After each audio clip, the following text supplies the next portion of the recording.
This is Real History with Melissa on the second day of July, 2026. Today I was listening to a little talk on Doric columns and the Dorians. This is Greek architecture. And who were the Dorians? Where did they come from? They were very different than the Greek civilization that they moved into.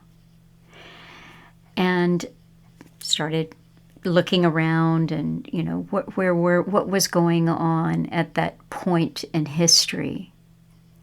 And I learned that the Mycenaeans kind of disappeared. It was a slow decline, and a period they called the Greek Dark Ages. And there was even a loss of language for a while, a period. There was a dying away of a civilization. So that's not what I want to talk about today, so I'm not going to stay on it very long. But they had a language that we call Linear B. And Linear B was deciphered in 1952. And I don't actually know if I have anything up on that. Let's see. It says that Linear B was successfully deciphered in the 1950s. I had heard it was 1952. It's an early form of Greek, applying its phonetic values to Linear A. Now, what was Linear A? So that was part of what I was thinking about today. The Minoan culture had Linear A language, and it remains to this day undeciphered.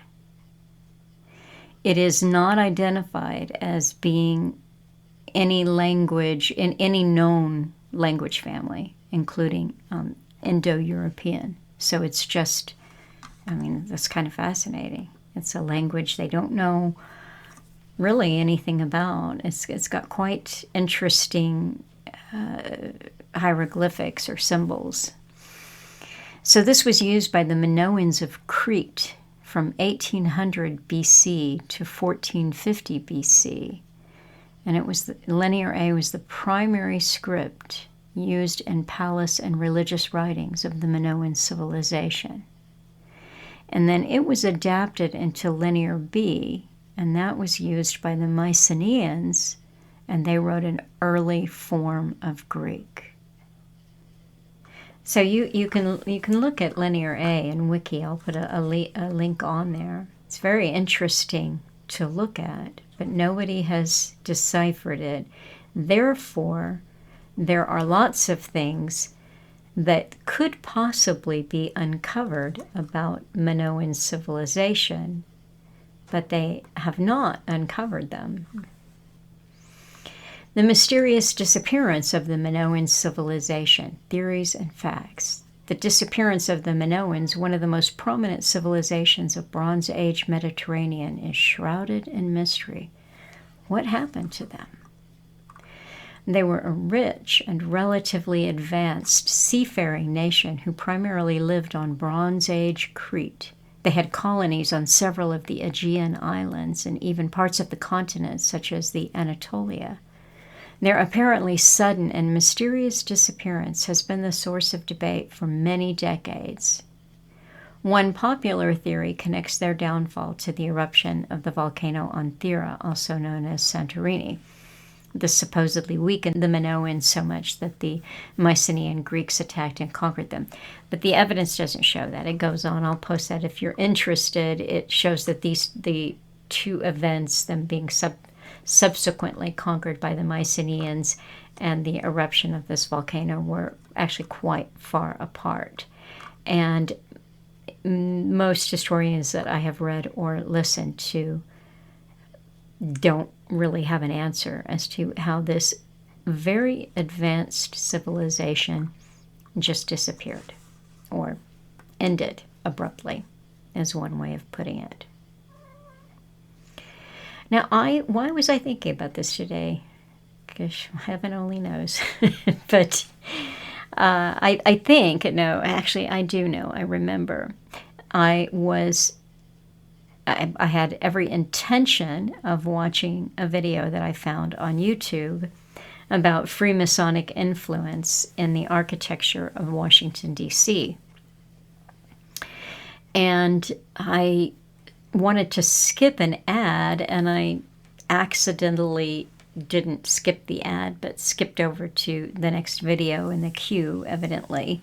And it was a lecture on Doric columns, or, in architecture. Now, if you will look at this together, perhaps, let's see if the Dorians, and there we go. There's the Doric order of architecture. And it tells you it's a very distinctive style of a column, and I'll give you a picture of that so you'll see that, the Doric column in architecture. In Greek historiography, the Dorians are mentioned by many authors. The chief classical authors to relate their origins are Herodotus, Thucydides, and Pausanias. The most copious authors, however, lived in Hellenistic and Roman times long after the main events. Now, the Dorians were, if you look at their pottery, I did not do that today, but it is barbaric compared to the advanced civilization that they came into. And they are described as being Spartan-like, so they're warlike group of people. But it's interesting because I just mentioned there Herodotus. I think I've read elsewhere that Herodotus described the Dorians as the way in which he wrote about them is that they were elevated. They were closer to the gods. They were godlike. He gives them such a heroic, godlike stature that they become mythical.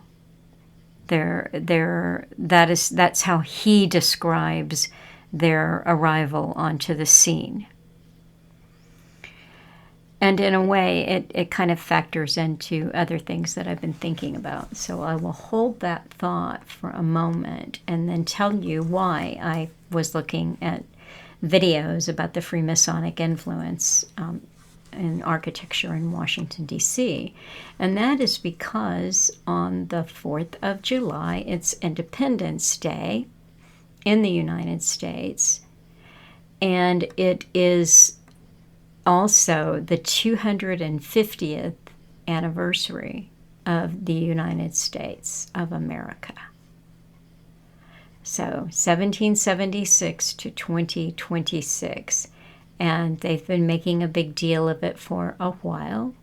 And I thought, well, I'll just do a quick little real history because I don't have a guest lined up for today, and I'll talk about that. So what I wanted to just say to you that if you are interested in this, there are actually lots and lots of videos and things that you can explore online.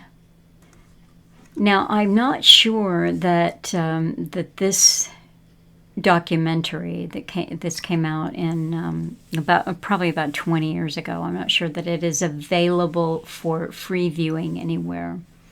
But there is a documentary that I saw with Alan called Riddles in Stone, The Secret Architecture of Washington, D.C. Okay, let's see. Yes, it was 2007. Directed by Christian J. Pinto. Interesting name there. The film investigates whether the city's design reflects a Masonic pattern or a secret occult agenda, featuring interviews with both Freemason apologists and conspiracy researchers. This is very good. It has been called, conspiracy theory, baseless, etc. But it is very interesting. And so if you start to look at the layout of Washington, D.C., and your eyes are open, you are going to see this. You are going to see what I think are amazing things in the layout. Now, you will see pentagrams, and you will see squares, and you will see right-angled triangles, and there's much to fascinate you. And I haven't spent, loads of time on these kind of sensational things about the secret architecture of our nation's capital. But George Washington was a Freemason. Benjamin Franklin was a Freemason. Alan Watt has talked about this Nine Sisters Lodge that Benjamin Franklin was involved in. Freemasonry is a revolutionary brotherhood.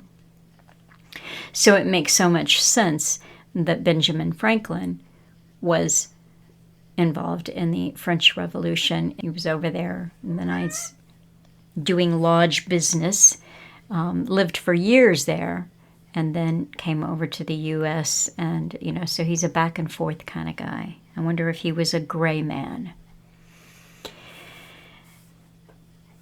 But in the course of thinking about what I might talk to you briefly about today, I watched a very interesting, to me, little 30-minute presentation on YouTube that I stumbled onto. Because I've seen many of these kind of conspiracy, it's a pentagram, look, it's Baphomet, see, and they show the lines and everything. But I found a video put out 5 years ago in 2021 by the Valley of Minneapolis, and this is a Masonic lodge. And it was entitled The Masonic Symbolism of the Architecture of Washington, D.C. And it's a very short video. It's less than 32 minutes long, so you are welcome to watch the entire thing.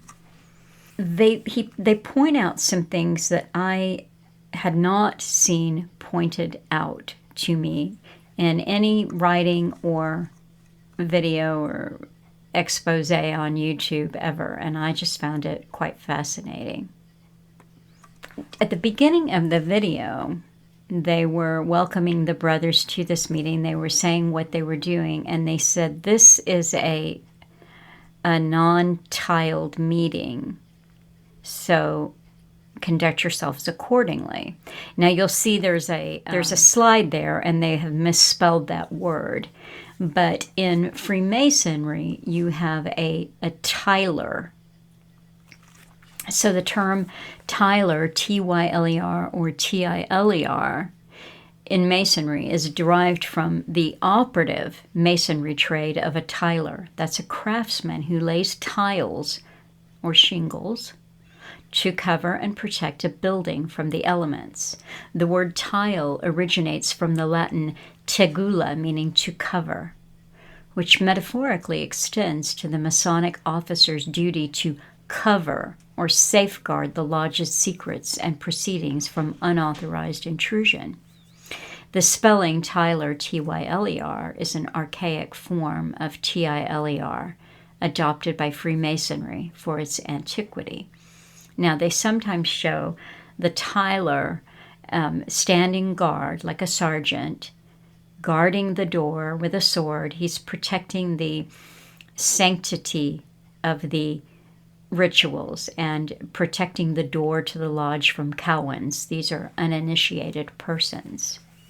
So that's a tiler. So when they announced at the beginning of this YouTube video, this is a non-tiled meeting, so conduct yourselves accordingly. So what are they going to share with the general public in this educational series? But what they did share was, to me, quite fascinating. They were discussing the part that I want to talk to you about, because you can see the whole thing, was the obelisk. This is the Washington Monument. Now, in Washington, D.C., you have what they call the Mall. In Europe, this might be a promenade, but it's a completely open area. You can walk it all, and you see different monuments and buildings there. So that's the Washington Mall. And there on one end, you have the Washington Monument. That is the obelisk. And on the other end, you've got the Lincoln Memorial. And that's a more, in fact, I did not look that up, but let's take a look at the Lincoln Memorial and see what kind of columns they have, just as a The Lincoln Memorial, yeah, those look like Doric columns to me. Neither here nor there, because that was not what I wanted to talk about. Okay, so just this is an interesting on-the-fly aside here. The Lincoln Memorial features 36 fluted Doric columns that encircle the exterior, symbolizing the 36 states in the Union at the time of Abraham Lincoln's death in 1865. These columns are a defining element of the memorial's neoclassical design, reflecting the ideals of democracy and strength associated with ancient Greek architecture. So that's the Lincoln Memorial, and then between the two is that reflecting pool. Well, if you've listened to Alan for a while, you have heard him describe the obelisk as representing the male. It's a phallic symbol, and the reflecting pool is the female. But when I was listening to these Masons talk, this one man present this, I found it so interesting what he was saying, because he said he went into his thinking about it and his study on it based on the shadow that the obelisk casts. And so he said that initially plans were to be, the plans showed that this was to be laid out in a perfect right triangle. But, and they don't know why it did not happen that way is lost to history. There's some thinking that the base underneath the obelisk was not as secure as it needed to be. The ground there, it wasn't as strong as it needed to be. But in any event, it ended up being moved 1 degree south, I believe he said south, and 400 feet. But if you look at the shadows that are cast by the obelisk, by the Washington Monument, then you might have to ask the question, was that always intentional? Now, backing up just a moment, he explained to us that the Constitution was signed September 17, 1787, and Constitution Day is now September 17.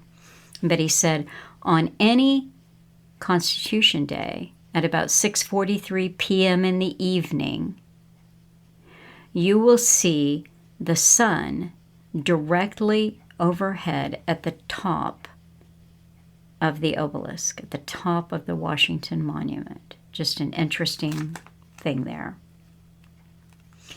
There was also some significance in the position of the sun in the shadow on July the 4th. But what is very interesting, and there is the suggestion in the layout of a vesica. And a vesica is it's two discs or two circles with the same radius, and they intersect each other, and you have that section in the middle, and that is the vesica. I'll try to give you a picture for that. But the vesica has always represented a vagina. So, the shadows that are cast at the winter equinox, the solstice, symbolizing the death of winter, on the 21st of December, so that's the equinox, the shadow is in the eclipse. So, symbolically, that represents sexual union. And it moves, but that at all points between December 21 and December 25, this is the effect that you get. And on December 25, there is a birth. So December 21 represents a death of winter, and December 25, a birth. Well, besides Jesus being born on the 25th of December, you also have Horus, Osiris, Attis, Dionysus, Krishna, Hercules, Zoroaster, Adonis, Hermes, Prometheus, Sol Invictus. So this is, I think that it's a video worth watching to hear this Mason explain this. He also shows you the sun chair that Washington sat in on the 17th of September, 1787. That's very interesting symbolism on that chair. when he signed the Constitution. So what I notice is that there is a lot of mockery within the alternative world and the truth world. People want to separate themselves from anything that might have the taint of conspiracy. They are geopolitical pundits now. They are the men who have studied geopolitics, and they're going to tell you what's going on and the significance of what's happening in the Middle East, and et cetera, et cetera. But anything about Freemasonry, oh, that's just so, old news. And if you read Alan's writing or listen to him, this comes up over and over again. And what I hear with him is a deep understanding of history and a desire to show you that this is a very ancient system. I want to read, I'm going to share a little bit of a letter. I didn't get permission to share the entirety of this, and so there would be some things that I think are interesting, but I'll leave them out for now, and just share the parts that aren't, that don't give away the person. They went to see a movie called Disclosure Day. He wrote, "It was exactly what I expected. It was too predictable. I wasn't even close to being drawn into the spell, which most movies do for me. So it was just a big wad of propaganda," he said. But the reason for this email, I was not ready for what surprised me, and I should have been ready for this. We are all ready for the aliens to be far superior in technology and to a large degree more advanced in their political and sociological development. After all, they come in peace and are interested in helping us into a new geopolitical posture. But I wasn't ready for an advanced spirituality, one that not only parallels elements of our spirituality, but is far more, quote, sanctified and developed than our current state of spiritual growth. So the movie, displaying an advanced spirituality in the lead character, Emily Blunt, fronts advanced stages of spirituality and love that will indeed make people reconsider their own levels of spirituality and religious experience, especially if there are real-time humans supposedly displaying these new levels of spirituality in relation to living, quote, extraterrestrial beings that have been here for a while. I won't spoil the movie by saying what those markers of higher spirituality are, but when you see them, you'll know them. All this to say, Alan and the others who have been stating that a new religion is forthcoming of a New Age brand that will look like a mix of Christianity and Hinduism is probably spot on, even if it comes directly through the aliens. What the movie is coaching its viewers to see is a mass givingness and openness to this new phenomenon.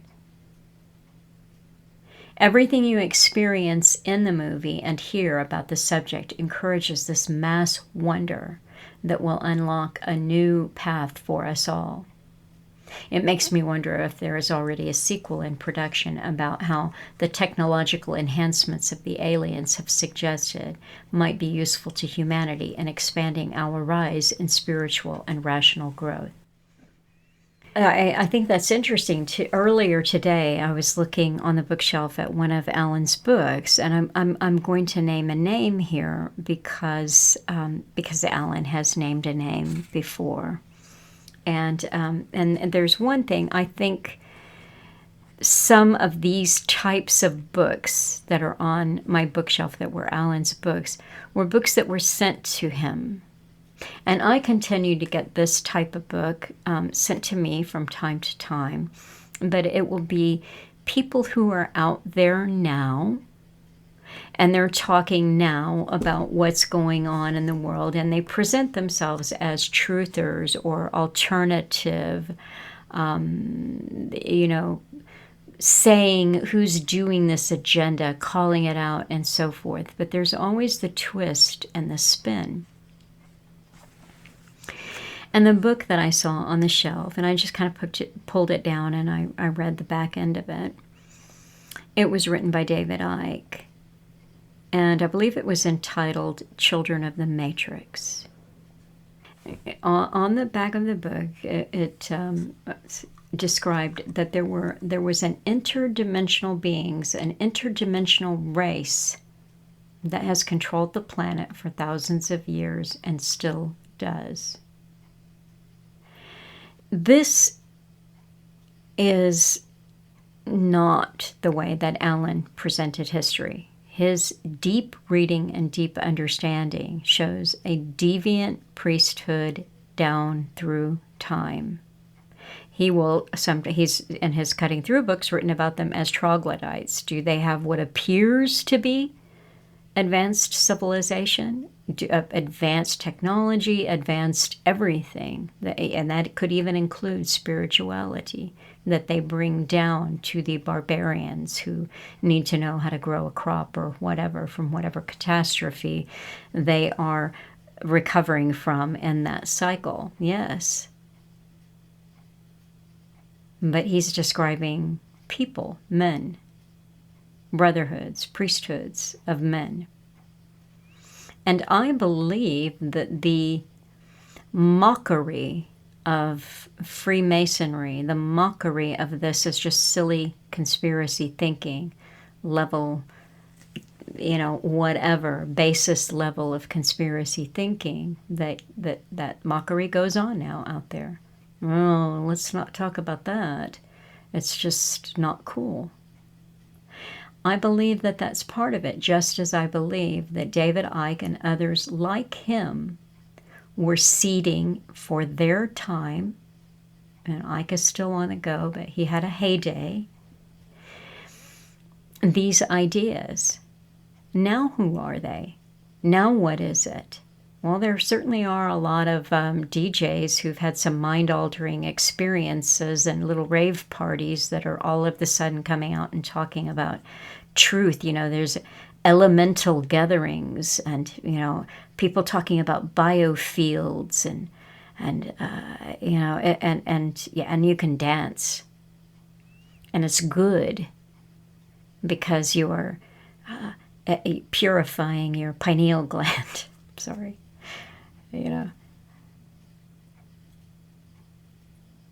There are threads, and there have been threads in the alternative, in the truther, for decades that are seeding different things, bringing you out to the same spot.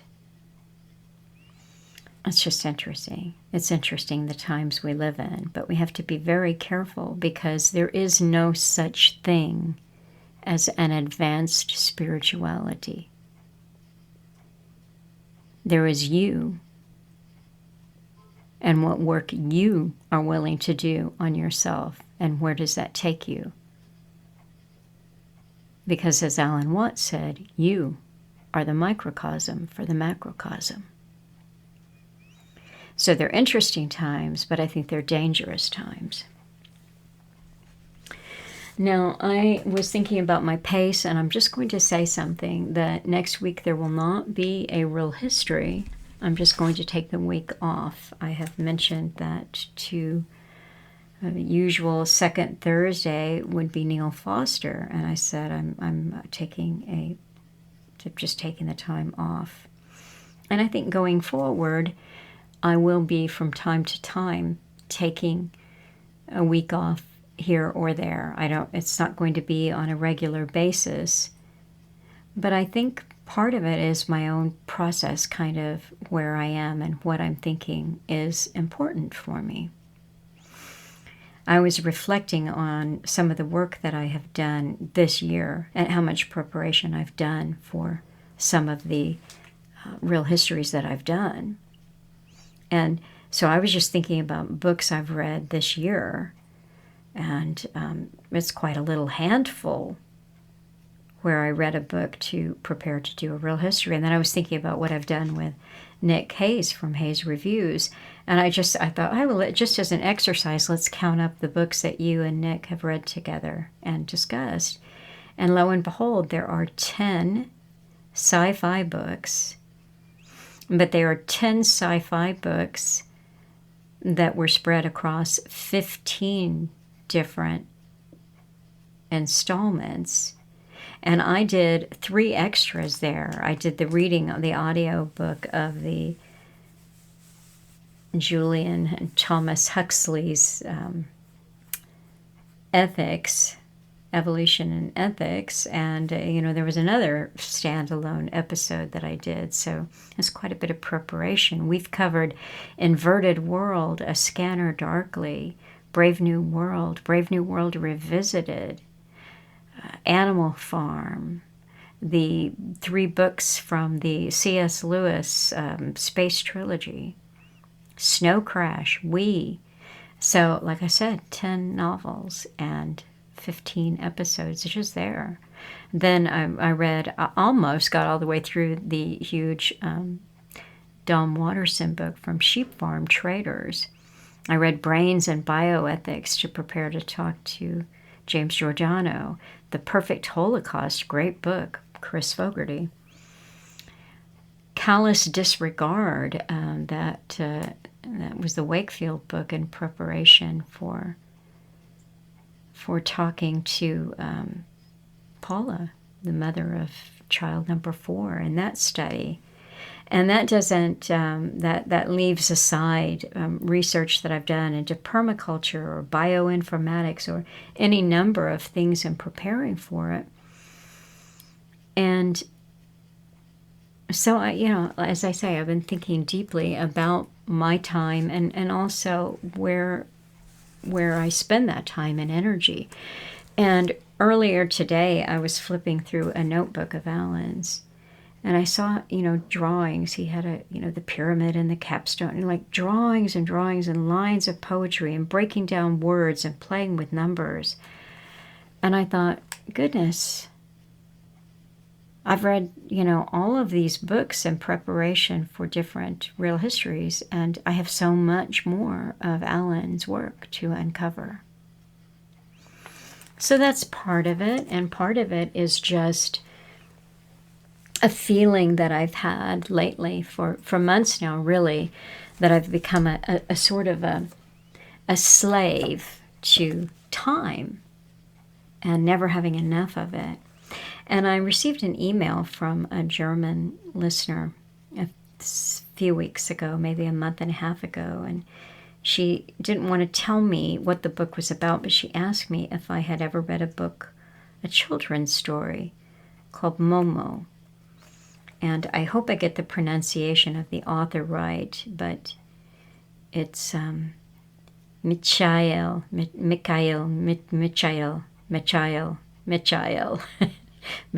Ende.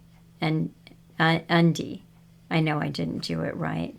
My German friends, G&G, were trying to tell me. They were trying to help me there. But it looks to English speakers like Michael Ende. And the book's called Momo. And so she asked if I would be interested in receiving it. And she said that copies weren't that easy to find, but she would try to find a good English translation. And I said, yes, I would love to. Well, I received the book yesterday and another book by the same author. And they both look very interesting and good. And I read the back of the book yesterday when I got it. And I thought, boy, this is exactly what I need right now. A fable for the modern world. This is the enthralling tale of Momo, an orphan girl who has made her home in a ruined amphitheater on the outskirts of a bustling, nameless city. Momo has a unique gift. In her presence, troubles become less burdensome. Conflicts are resolved, and imaginations take flight. But Momo's world is threatened when mysterious little gray men appear, promising wealth and success to people who hurry through life now, saving time and depositing it in a time-saving bank.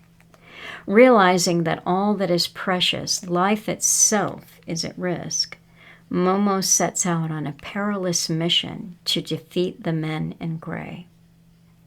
This is truly a story for our times, an imaginative fantasy and a tale of suspense with far-reaching implications about the quality of life today. And I thought when I read that, oh my goodness, I've received this book just in time.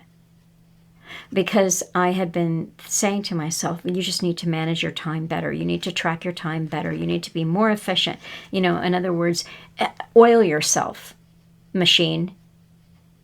You feel yourself getting a little bit stiff and tired and sore. Just put some oil in that machine. Keep going. Hurry, hurry. So just in time, and I started to read it this afternoon. There's a little drawing of an amphitheater. And the first chapter is called The Amphitheater. Long, long ago, when people spoke languages quite different from our own, many fine, big cities already existed in the sunny lands of the world. There were towering palaces inhabited by kings and emperors. There were broad streets, narrow alleyways, and winding lanes. There were sumptuous temples filled with idols of gold and marble.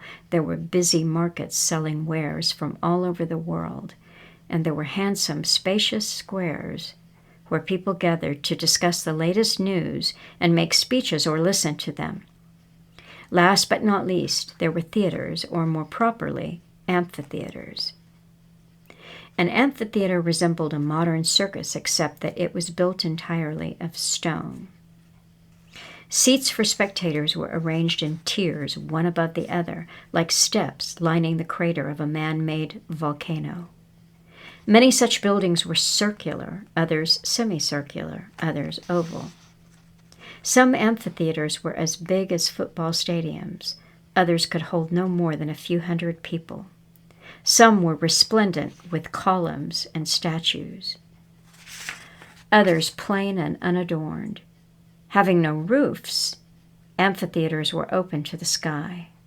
This was why, in the more luxurious ones, spectators were shielded from the heat of the sun or from sudden downpours by gold-embroidered awnings suspended above their seats. In simple amphitheaters, mats woven of rushes or straws served the same purpose. In short, people made their amphitheaters as simple or luxurious as they could afford, just as long as they had one, for our ancestors were enthusiastic playgoers. Whenever they saw exciting or amusing incidents acted out on stage, they felt as if these make-believe happenings were more real in some mysterious way than their own humdrum lives, and they loved to feast their eyes and ears on this other kind of reality. Well, I was just excited to read this. Long, long ago, when people spoke languages quite different from our own, many fine big cities already existed in the sunny lands of the world. As Alan would say, and to close with Alan, I do like to give him the last word very often. He talks about the astronomical term for the ages, the precession, the great precession. And he said, the fact is there have been many, quote, ages, and humanity as we know it has been around for millions of years. That is why sciences, including language, have been used not to free humanity, but to enslave it. The art of illusion is complete comprehension of how the human mind digests incoming information via the five senses and, by deliberate interference, bring the subject to the desired conclusion. When the subject thinks he has come to his conclusion, then all repetition of similar incoming information is automatically put into storage, bypassing all scrutiny. Faulty conclusions are then passed from parent to child, from generation to generation. This technique of imprisoning the mind was well understood from antiquity. So I love that about the amphitheater because it was open to the sky. No tile, no tiler. Just a place of imagination. But still, it represented a place where a show was put on by somebody else. So the ultimate freedom is the amphitheater in your own mind, I think. Well, I won't be back, as I said, next week. The week following, let's just see if I know what's happening the week following. Yes, I will be speaking with Ron in Canada, and I'm looking forward to that conversation. So, happy 4th of July if you live in America. Happy 250th anniversary birthday to the United States, this wonderful Freemasonic creation.